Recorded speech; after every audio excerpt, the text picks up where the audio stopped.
Alright, so it's time to test out the engine upgrades and the handling upgrades to the planes. For this test, I decided to use the Rogue because I figured it'd be the plane that most people are going to use because it's the most useful. In order to test the engine upgrades, I decided to make a simple straight line air test so you could kind of get an idea of how good these engine upgrades actually are and if it's worth getting them compared to none at all. Now obviously I'm not Bruffy1322, so if you want a more accurate result to how good everything is, just wait until he comes out with his plane testing videos in the upcoming weeks or months. I don't know how long it's going to be.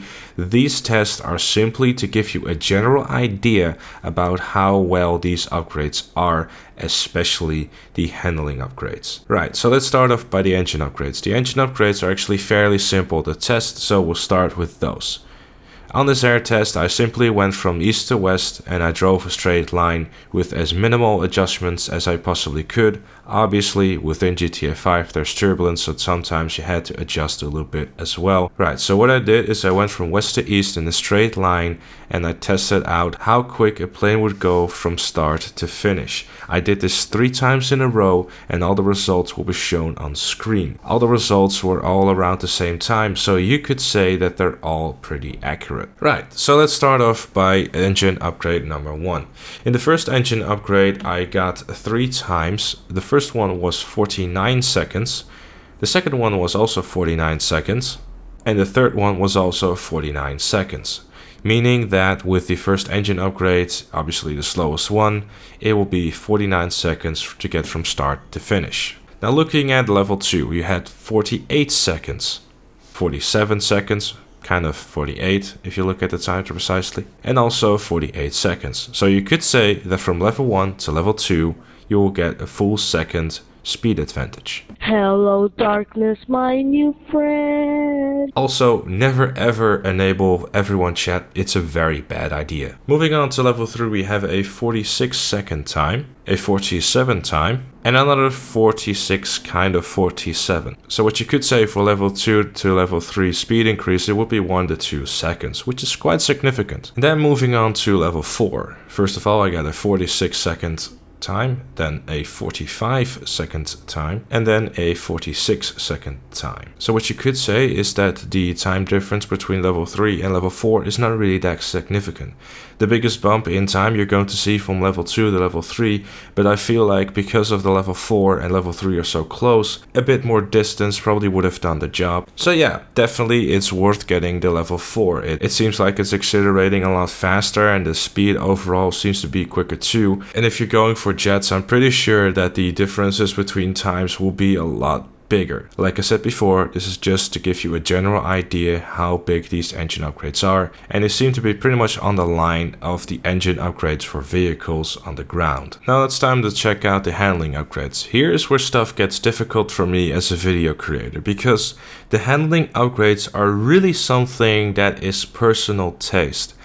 The main reason I'm saying that is because yes, there is a good significant difference between the upgrades for handling. However, for me telling you simply what the best one would be wrong, because it all comes down to personal preference. You start off with the stock handling, which already is quite maneuverable to begin with, but if you go all the way to race and handling, then it gets a bit crazy. So in order to give you an idea of what actually the effects are of these handling upgrades, I'm simply going to tell you, because unfortunately there's not really a way for me to show you how exactly these handling things work. And the best way for me to show you would actually be to tell you. So, handling upgrades. Essentially what you have to think about when it comes to handling upgrades is how responsive your plane becomes.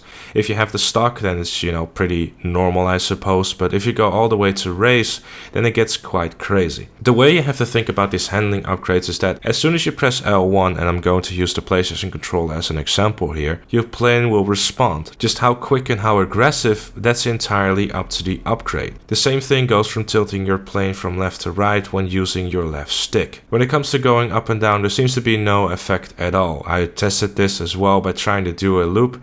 It didn't have any effect and it did become tighter. Simply what the handling upgrades are how responsive your plane becomes.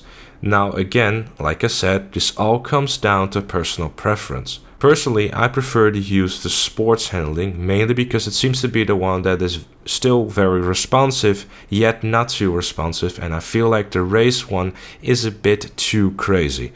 But then again, this is all down to personal preference, and obviously you could get used to that race handling and become quite good at it as well. So yeah, that is pretty much it for this video. I hope you found this useful. Hope I gave you a good idea about the handling upgrades. Thank you all so very much for watching. Leave a like if you enjoyed. This should be the last testing video for Smuggler's Run. If there's anything else that you're dying to know, let me know in the comment section down below. If you haven't seen any of the other testing videos, check out the channel because there's a bunch of them, like bombs and armor upgrades. I've tested a bunch of things. It's been a lot of fun. Thank you all for your support on the videos. There's been a lot of time and effort going into these things, so it's very cool to see a lot of people responding to it in such a good way as everyone has. So I really do appreciate that. And apart from that, thank you also very much for watching, and I'll see you all later.